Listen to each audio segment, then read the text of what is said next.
Hello and welcome to episode 11 of the Armchair Analysts podcast. I am Johnny. With me always is my boy Ace. Big Ace, my man. How are you?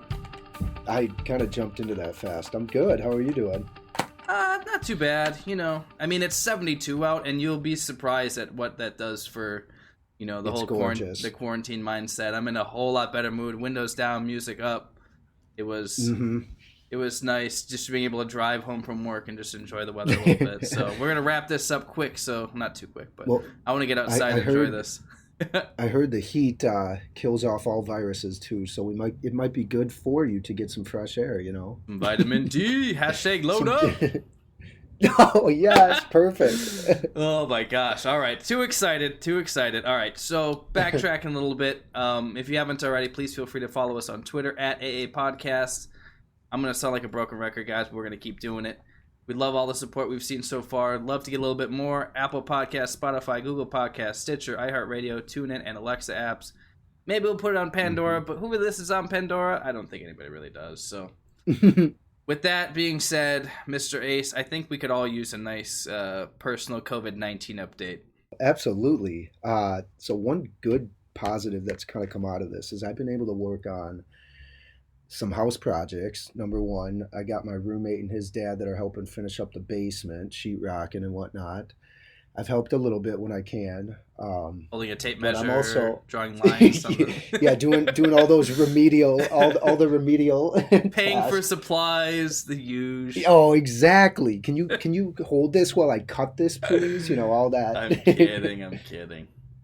I think they call that the grunt work. No, so I'm painting up my room too. I found some chip marks, so I went through and mudded over them, sanded it down a little bit for the smoother surface, and now I'm updating. I figure why not just paint the room while I'm at it. So main bedroom is going to get painted, and I've been able to golf. So it's been fairly successful. One thing I do want to do to help out more with the whole COVID pandemic is donate some blood coming up here. So we got some times to do that. I think either Wednesday or Thursday I'm going to sign up for a slot and do my part. Good man. Damn, you've been busy.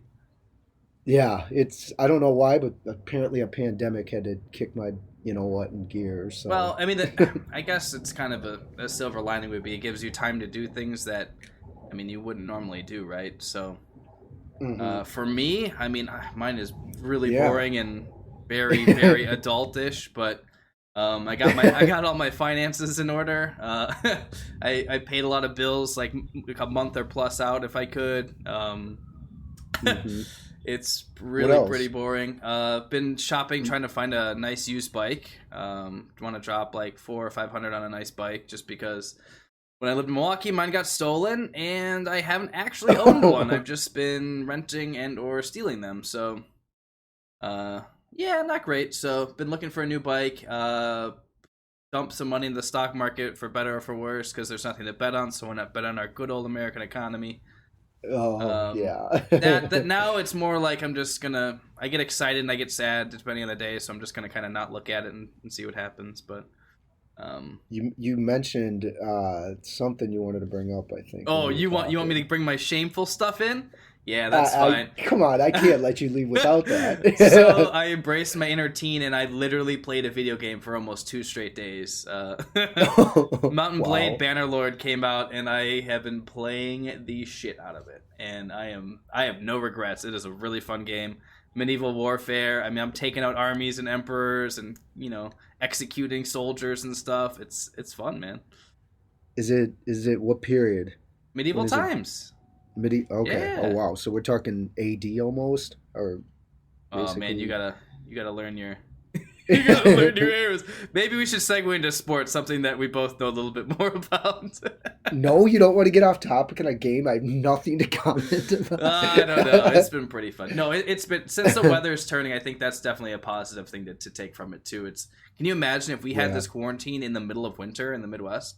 Oh my god. Yeah. Can you imagine? Oh my gosh. Like it's really awful and desolate, but at least now like you can go outside, you can go for a walk, you can go for a jog, you can play golf, you can, because gas prices are so absurdly low, you can go drive for an hour and just because. I think Yep. that was probably the saddest thing. Like, I've been spending a lot of my free time just getting acquainted with my new car. I bought a new car right before the car dealership shut down. So I now have a new vehicle and cheapest gas prices in over a decade, but I'm not allowed to go anywhere. So don't worry. I appreciate the irony. So If I can get zero, last thing about all of our updates, if I can get 0% financing, I might get a new vehicle, but that depends, or a low enough interest rate. We'll see. yeah, I mean, you have your finances together. You just gotta load up. So it's good. All right, God, man. that's never gonna get old. Nobody gives a shit about our updates, but in case you do, there's a little tidbit into our lives. Did want to bring up some little buzzworthy things. I think first of all, which this kind of blew me away, Wimbledon was canceled for the first time since World War II. Oh my gosh. Yeah. I mean, the 40s. It makes sense, but damn, it's just seeing that and reading that, I was like, wow. But I mean, yeah, a lot of things are canceled, so I guess I shouldn't be surprised. But I guess just first time since the 40s, I guess is kind of shocking. British Open has also been canceled officially. We got some new things that have been rescheduled. You got the Masters is November 9th now? Yep. Yeah. And the other PGA Tour events, or the majors, the PGA Championship will be August 6th through the 9th, and then the US Open will take place September 17th, my birthday, through the 20th. I gotta know. Hold on. What's your handicap? Oh, what's your handicap? The Ryder Cup. No. It's about 12 to 15. Ryder Cup is September 25th through the 27th, so that will remain. No, it doesn't. I want to improve upon the 15, so it's more down to the 12. Let's just say that. All right, so you're sandbagging a little bit. Okay, that's fine. That's cool. Yeah, so we got a lot of dates in flux here, and I think, I mean, honestly, just going from the news and what I've been seeing and listening to my friends in other states, it's not looking good, man. It's really not looking good for NBA. It's not looking good for hockey, baseball, and even baseball. Like, I know you were talking last show. We talked about the dates, possible, opening day and all that kind of stuff. But even so, even if they're allowed to play, like, you're not gonna want to pack in 25,000-30,000 fans into a ballpark right after a pandemic clears the country. Yeah.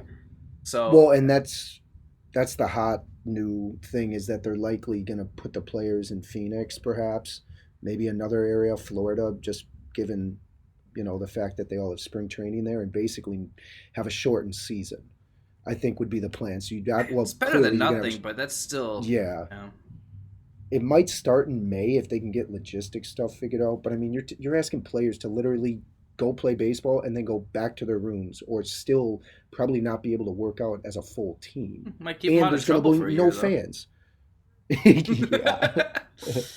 No fans either. It's just gonna be. Yeah, I was going through some Facebook memories, and I was seeing pictures of groups of fans and I at Miller Park, and pictures of the ballpark, and I got an itch, man. I can smell that grass. I can smell the beer and the peanuts, and oh my gosh. I'm starting to salivate here.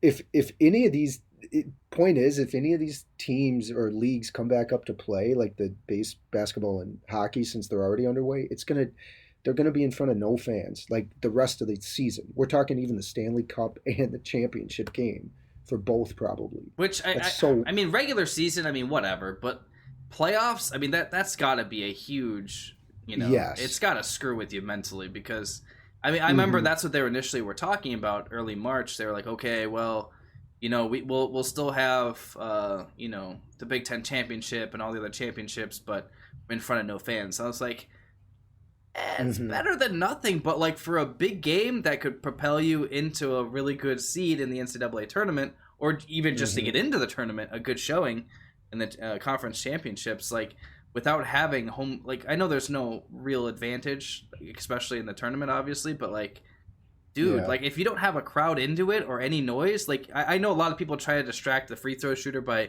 waving sticks or screaming and waving your hands or holding up signs with faces on them. Yeah.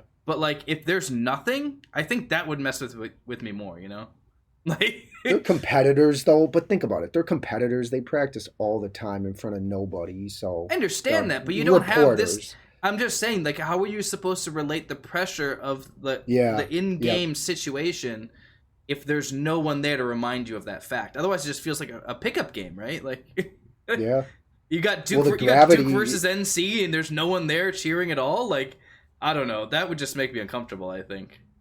So speaking of that, they had Gronk headlining WrestleMania, or he was like the host, the MC guy or whatever. After he won, I don't even remember what he won, but he like was there was no fans, mind you, no fans, but he got up with the belt and was like looking out into nowhere, abyss, like just trying to rile everyone up. It's like, dude, that's not. It looks so awkward what you're doing right now. I think I mentioned it a couple of shows ago, because they were the only ones that were still performing. And that were having like a live audience, but there was no one there. They were just watching it live. Like, it might be uncomfortable, but I appreciate the dedication and the passion. I like it. Well, and hey, according to your simulation, I think they would have handed the Badgers the title yesterday, because that's when the NCAA championship game would have been. Oh my gosh, we've already missed all of March Madness. Oh my gosh, this is what life is like in spring with no sports. You see this? I have no direction in life. No, I'm just kidding. But wow, that is a great point, actually. Yeah, Badgers, hoist the banner. We done did it, boys. Wow. All right. Well, enough of that sadness, but maybe something to look forward to. Saw a nice tweet that the entire Chiefs offense, 10 of 11 starters of the Chiefs offense from the Super Bowl are returning for this coming season. Oh, gosh. How scary is that? Mm-hmm. And they don't have to pay Mahomes for, I think, another couple years. I mean, whether they do or not, they've already have money allocated. There's no way they're not giving him a redonkulous deal. And there's no way that they don't go forward with this season not knowing a plan for what they're doing next year. So, yeah, they're going to be dangerous. It's going to be really dangerous. For a while. Same with the Ravens. I mean, it's going to be...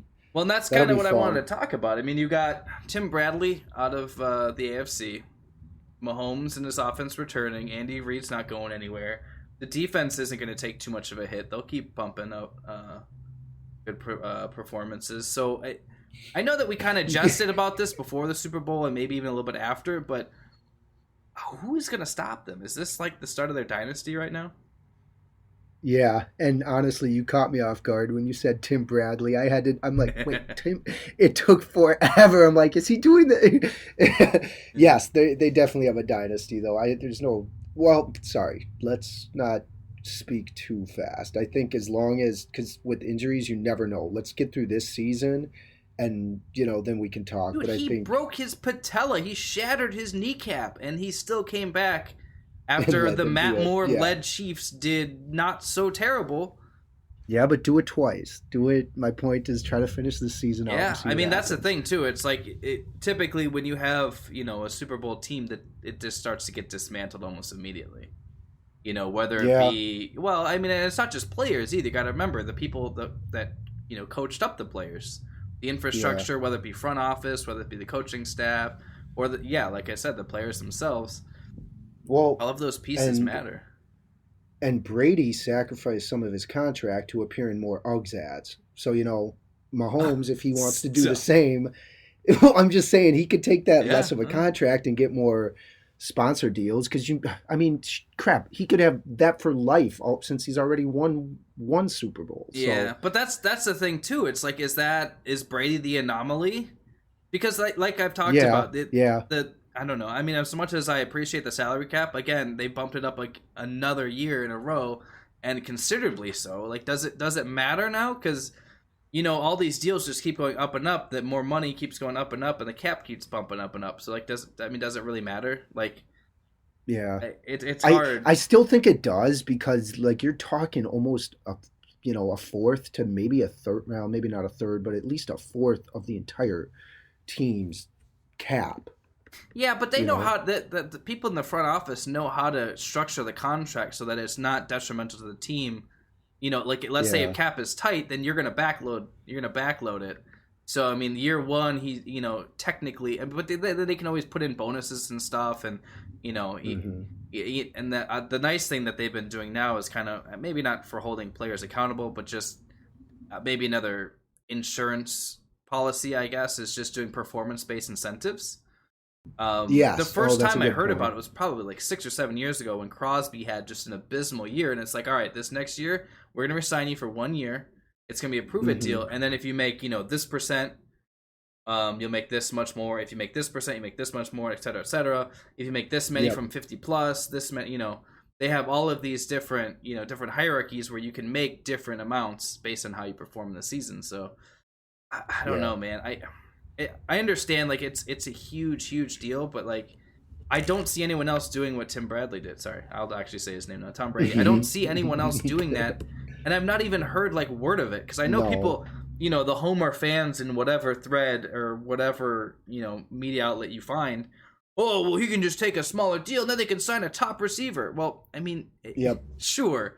And I could roll over and die, and then my cat can run the company. Like it doesn't matter. Like, you can say whatever you want, but in practice, who else? Dak Prescott would have gotten signed if that's the case, because he's in one of the biggest markets ever. Oh yeah, Dallas. That guy is deals on deals, and he is a slightly above average quarterback at best. Sorry, sorry, Dallas and he's fans, getting. But... Why do you think they didn't sign him to a multi-year deal? Yeah, he's getting tagged. Like, he had a really good season, but I don't know. It's just, my head is just kind of, I don't even know how to really answer it, because you want to say that they would do that because they seem like genuinely nice people. Like, you hear them speaking like, you know what, he'd do us a solid. Like, if we wanted to bring back so and so, like, he would do it. Mm-hmm. Are you kidding me? Are you seeing these figures that he's being offered, or like just being talked about? Yeah. Oh my gosh. It's that being said. Here's the thing. If he takes $30 million, like, and Lamar Jackson's going to be coming up after him, it's like, if he takes $30 million, that's a discount, and it's still a lot. Yeah, but he's not going to. Yeah. We'll see. It's going to be an interesting offseason. Or, if they end up piecing the deal together earlier and all sides are in agreement, maybe we might see some figures a little bit sooner. But yeah, it's going to be interesting. But and you're talking about Lamar, and like, that's a whole nother topic too, because MVP, he had literally almost every game he had multiple plays on the highlight reel. But 0-2 in the playoffs, number 1 seed, you get that bye, home field advantage, and you get just decimated by the Titans. Like, Not to undersell the Titans, not to undervalue what they did, but they got it mollywopped is probably the best word. Like, it was bad, and I'm happy about that, because I literally rode the Titans all through the playoffs, but that was a brutal game. I mean, especially with all just, they looked so unstoppable in the season. You noticed the Ravens, one of their big signings was that D tackle from the Broncos, Wolf, who's been pretty good. So I'm going to guess that was probably because of Henry and Derrick Henry and all that, and just shoring up the inside, because they lost. Well, no, they did lose the guy to the Vikings. We signed Pierce, I think, a really good D tackle. Yeah, so they just swapped out one component for another, really. But yeah, and this is their window. Before they make that big commitment to the quarterback, this is the window. This is the Russell Wilson window, at least in modern day language. Yeah. So I don't know, man. Those 2 playoff games, he just looked really rough. Like, I know his stats at the end of the game, but I mean, dude, that was when the game was so far out of hand. It was just garbage time. They had a full half of garbage time. That's how bad they got beat. So I don't know. I think, as much as I would love to buy into, he's a once in a lifetime kind of player. I mean, Mahomes is that, but he can win in the playoffs too. He can prove himself. He's proven himself against adversity already. So I don't know.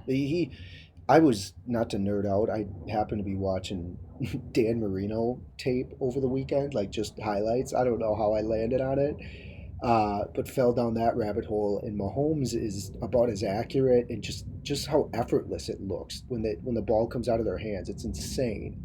Yeah, and that's something you don't really see too often. Like a lot of quarterbacks, you see that Yeah. take that big drop, and they really have to get into it. But like, yeah, there's certain players you see that it's just Hmm. clicking. Things just it's clicking in their head, it's clicking in their body.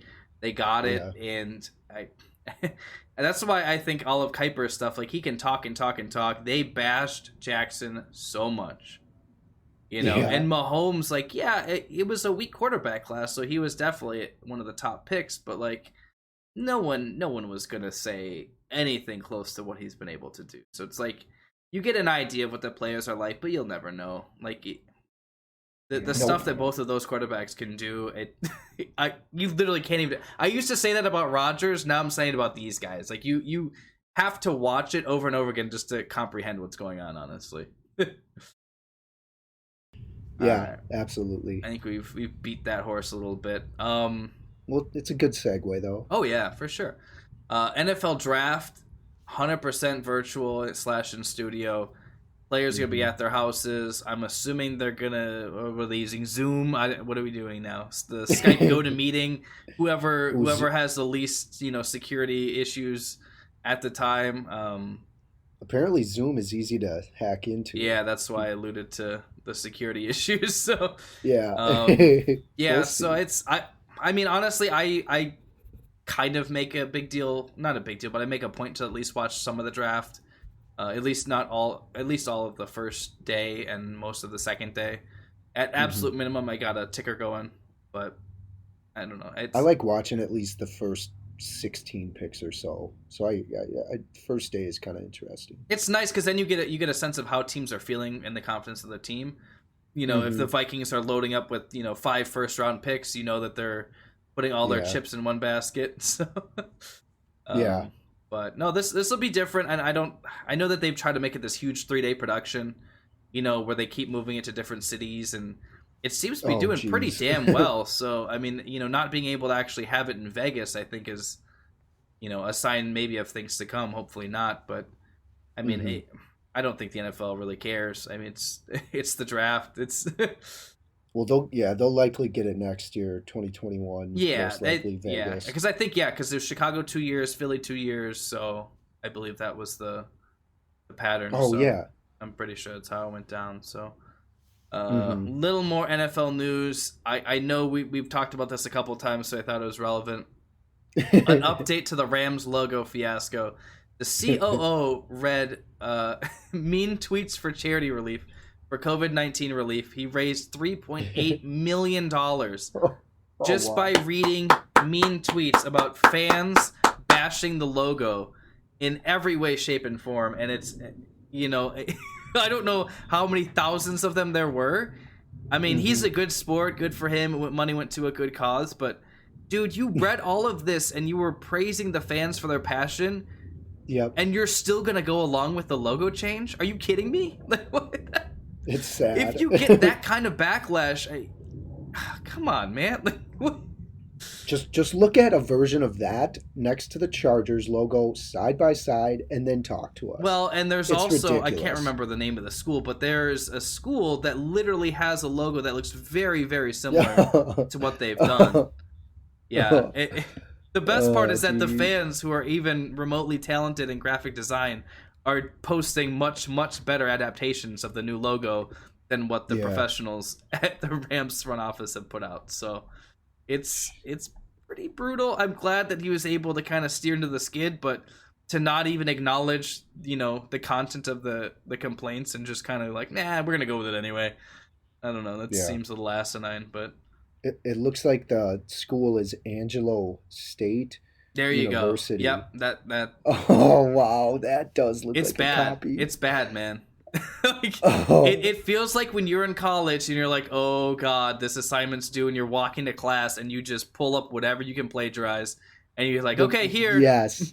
Oh, It's what it feels like. the Rams arc isn't as twisted up into the horn as this ASU Angelo State's, It's but pretty holy, close. yes. I mean, that's the only thing that's different. It has the same Yeah. divided outline in the middle, with the color tone. No blending, but still. Oh my gosh, that's great. Yeah. So I don't know. I'm pretty torn on that one. Like, props to the dude for raising some money for a good cause and embracing the criticism. But come on, man.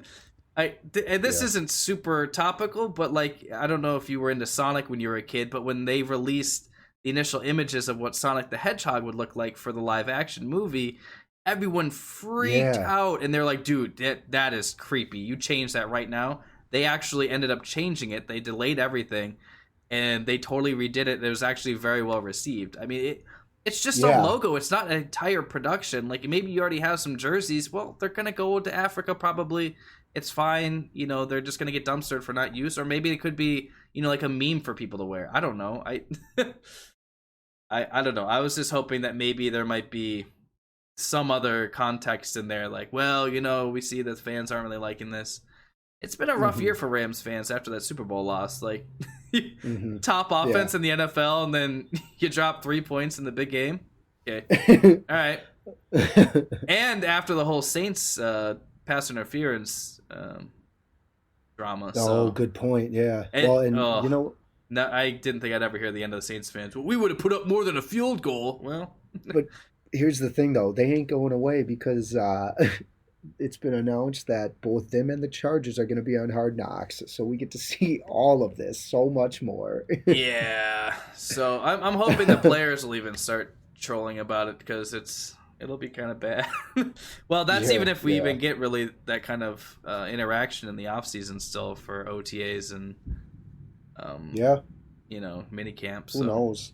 Yeah, I'd be curious how much they'll film too, and how much access they're going to have if this. Yeah, well, and just imagine the turnaround too. Like, if you have to wait until, midsummer to start doing this, like, you kind of have to pump them out like on the. You got to turn really quickly and get that out. So. Yeah, and just from a health standpoint, you never know what's going to change with this pandemic. So, like I said, who knows how much access they're going to be able to get. And that's kind of what I'm thinking about for the NFL draft, too, not to backpedal, but, you want to have – these are really highly touted recruits going in the first round. Are you going to send people with camera crews and mics to go film that? Are you going to trust them to be able to operate a webcam? Like, what are you doing? Yeah, that's a good point. It'll be interesting to see how they handle it. So, but all right, so we need to get into our big topic. Basketball Hall of Fame. Got some, I don't know, a couple notable players. I don't know, you might have heard of them: Kobe, Kevin Garnett, Tim Duncan, Tamika, my girl. Catchings. Yeah, Tamika man. Catchings. Even I know that name. She played with the Indiana Fever, I believe. Yeah. I don't know how I remember that. But. Just one of the bigger names. I mean, when the WNBA was still in its infancy and really kind of garnering attention, she was one of the bigger names from college that helped get attention. So, I don't know. Especially for the WNBA, too. I think she played for Tennessee, but then for WNBA, it was the Indiana Fever. Yep. I think. Yep. Well, she was part of Pat Summitt's team in Tennessee, so that's how she kind of rose to prominence. Drafted and just became an all-star literally every year that she played almost. So, I mean, not that I'm gonna beat my chest about how a big WNBA fan I am, but if I know her name and I got kind of excited when I saw her name, it's maybe she was a big deal. Kobe, I mean, I don't even you shouldn't really need to say anything. It's pretty obvious why he's going in there. But Tim Duncan though, like. I'm sorry. No. I'm just gonna say, like, I wish that there were more players like him. Like, okay. Because he was one of those people that no matter what the game was like, no matter how the team was doing, no matter what kind of issues were in the locker room, the guy just did his job, was a quiet leader, and just took care of business. Like He did what he had to do. He, like, in his trash talking, he would just tell the truth. He wouldn't call people names. Like, like if someone's talking smack, he'd just be like, "You haven't made a shot this entire game on me. Like, what are you talking about?" Like, hey, I'm gonna bank this in for the 12th time today. Oh my gosh, the Timmy bank. So just watch. Yep. If there's anything that's like more like in my mind, if you're talking just like clutch NBA stuff that you just live to see, it's an AI crossover. A Kobe fadeaway and a Tim Duncan bank.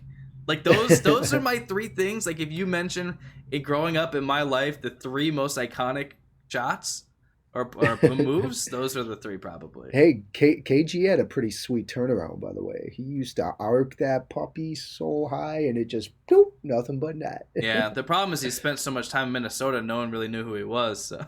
Just kidding. Ooh, sounds like Giannis. Oh, never mind. Everybody knows Giannis. God. Yeah, and that's the thing. It's like KG was on the opposite end of the spectrum, played the exact same position as Tim Duncan, but he would not close his mouth. Like, no, yeah. Rumor here is that there's a lot of personnel that worked within the locker room and all that did not like him around. They were so relieved when he got traded and so disappointed when he ended up coming back, because I guess he was somewhat of a prima donna, or like kind of like things his way, which whatever. I mean, can you blame a guy that's worth a lot? Yeah. We're all gonna get like that. Yeah, and I don't know. I think a lot of people kind of ragged on him when they did like the initial dream team when he joined up with Boston, but it's like, I mean, I had to play in Minnesota that long, pretty much by myself. I don't know. Because you got to admit, there was not a lot of talent around him for a long time. Yeah, I mean, the best talent we got was Latrell. I was going to say, if there was someone other Sam than Cassell, who was much better when he left for the Bucks. So. We had Stephon Marbury for, I don't know, Starbury, years, but like you never had more than just one, side piece with him. It was pretty much just him and, okay, get your 25-15 and we'll see what the rest of these guys can do.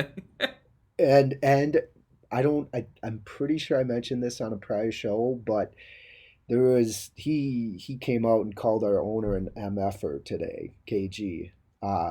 So it's very unlikely. Basically, I think I called out the fact that he's going to go in as a Celtic instead of a Timberwolf, and it's very likely that is going to happen now, because he only won his championship with them.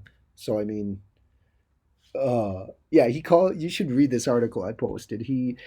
Glenn Taylor has been the owner, and not a lot of fans here like him at all, and I'm one of them. He should have sold this team years ago because he's driving them into the ground.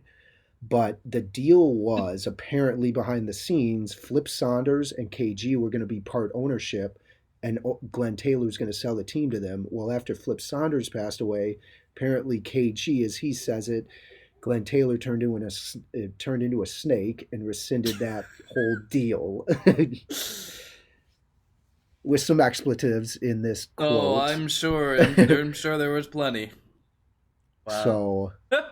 He was a great player, though. That you can't take his competitive fierceness away. Well, and that's the thing too. But... It's like that's one thing. Like, as much as I love Tim Duncan, there was very rarely a huge display of emotion. No matter how many times was he in the West Finals or NBA Finals, and like it was like a huge moment in the game, and he would just do like a little fist pump. Maybe have a smile. Like it's just he was just cool, calm, collected, just Timmy D, just doing his magic. And like, but Kevin, like, very inspiring to watch. Like, so exciting to watch. Yeah. I mean, even true. when his team was just getting decimated, he was still into it. Like, he had so much heart, so much passion, and a lot of that. Same with Kobe. Yeah, I was gonna say, like, you can just ditto that for Kobe, because I mean, I don't know. I think maybe he wasn't as passionate as KG, but like when it was on the line. I mean, dude, if you didn't get excited just watching him get an inbound pass, like, oh God, where is he going to shoot it from? He's going to launch it from some corner off one ankle. Yeah, it's no, that's a really good group of players. So that's exciting. Also, not to leave out some head coaches. Rudy Tomjanovich won 2 titles with the Rockets, and I think he was a player coach, so he played for, I believe, the Rockets also, and then coached them in the 90s. This is me nerding out. Eddie Sutton, the head coach of Oklahoma State's Cowboys basketball men's team. He's top 5, I believe, in total wins of all time. So got elected, and then a Baylor head coach, women's basketball head coach Kim Mulkey, is the all-time wins leader for that university. So great recognition all around. What a time to be alive. What a class. All right, Yeah, I'm glad we got to bring that up a little bit. That was fun. But yeah. now we have probably one of the greatest, absolutely most excited and most anticipated segments in podcasting history, Ace's Quick Six. What's it this week, boss? In honor of the Basketball Hall of Fame inductees and the sheer talent this year, I'm going with the top six of all time. Top six Basketball Hall of Fame induct, like the classes of all time. This is, and feel free to chime in because I think we'll have some. The classes It's as a based, whole, or the individual yes. inductees? So like looking at the class as a whole, ranking what I think are the top six of all So time. you're starting with six and going up. So like number six to the greatest of all time. Ooh. Yes, we'll go that way. So the Okay, greatest, that'll yeah. make more sense. Yeah. Oh, and this is so tough. This is actually a lot tougher than I thought. But 2006, we're starting with from number six: Charles Barkley, Joe Dumars, Dominique Wilkins, and Gino Ariema, head coach for UConn women's basketball team. Hmm. Yes, 2006. 1987, fifth place: Rick Barry, Walt Frazier, and Pete Maravich. This took the Yup. You know when you got a nickname, it's a big deal. And like Ace. speaking of, speaking of 1980 induction class, Oscar Robertson, Jerry West, the logo, and Jerry Lucas. I'm not 100% sure who Lucas is, but I feel like I've heard Yeah. that name I'm before. not gonna pretend to know who that is, but you got Big O, my boy. Yep, yep. Triple double and Jerry West. How could you? They're Big O stud. in the logo. Good crew. Good crew. All right, so I'm not gonna lie. The top three are very, very. It's tough, but I gotta go. Number three has to be the original class, 1959, because it included the original Celtics team, which the reason they were called that is because they were the first, one of the first teams to integrate with African Americans as well as field a team. James Naismith, the founder of Yeah, basketball, hard to come beat on. that. They even had a nomination for the first team, it was called, which I'm not even sure what that is. But George Mikan rounds out that group. There's a handful more, but I figured these four are That pretty it's hard significant. to beat the founders of the sport. I think that's I think your grandfather did in that one. And then so 2009 is going to be second, and the main reason Michael Jordan. So him, David Robinson, Jerry Sloan, John Stockton, and Vivian Stringer, the Rutgers Mm. women's basketball head coach. That's stacked, Who I was the think. first person? Some guy by the nickname of MJ Oh, I was or gonna say Eric. like Eric. I was gonna say MJ's group has to be one or two. Okay, all right. Yeah, yeah. MJ, David Robinson, Jerry Sloan, John Stockton. So pretty good class. And That's then I think I gotta go with I went with 2020 as the no. best. I swear, yes, because those head coaches, when you factor that in with three plus Tamika Catchings had a big influence on the WNBA, it's like that to me has to be the best. Yeah, that's a lot of ring power. That's a lot of ring power. Yeah, That's that's a true. I couldn't lot even of ring power. and Bill Russell has I think 11, but the class that he went in with, I'm like, oh, I mean, he's great, but those I've Yeah, never but even that heard of yeah, these it's guys. these are different teams. Hmm. Wow. Yeah, that's okay. I mean, I don't have any irrefutable evidence to use against you, so it's pretty good. That's cool, man. That was a nice little list, nice little trip down memory lane too. Yeah, history lesson. Very nice, very nice. All right, man.